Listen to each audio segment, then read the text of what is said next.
He called me a homeless pauper. Now he pays me rent every month. You know what stings more than betrayal? Being told you're worthless. And believing it. After the divorce, my ex-husband looked me in the eye and said, "No one is ever going to marry a homeless pauper like you." He didn't just take the house. He took my dignity, my credit, and every ounce of stability I had. And he was right. I ended up on the street. Dirty, broke, forgotten. But fate? Fate had a better memory than I did. One cold afternoon, I was digging through a dumpster behind a cafe for leftover bagels when a man in a tailored suit walked up to me.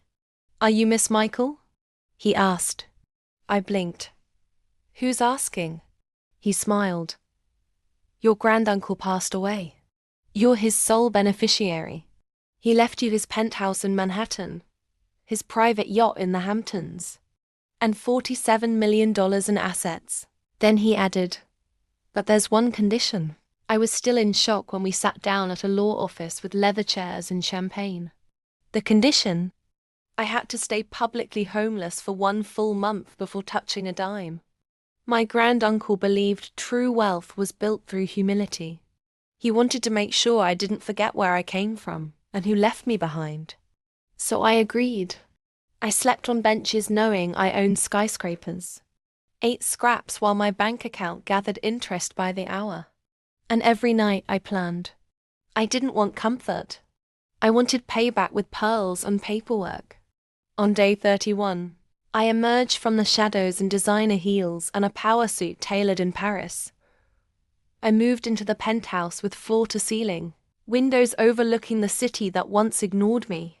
Then I made a call to my lawyer, find out what my ex-husband's mortgage situation looks like. Turns out, he was behind on payments.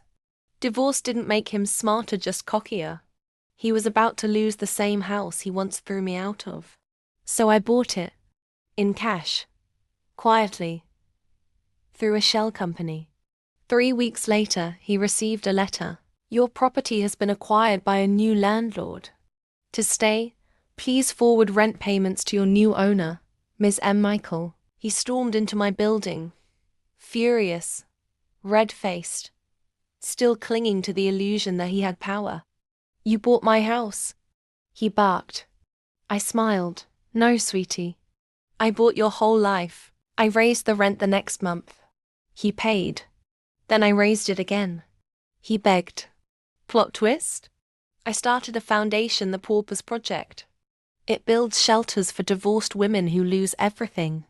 Guess who applied for a grant last month? His new wife. She needed help after he left her.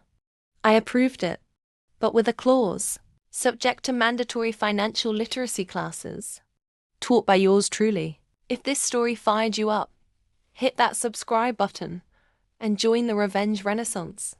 Turn on notifications so you never miss a tale where karma gets dressed in diamonds and stilettos. Stay savage. Stay classy.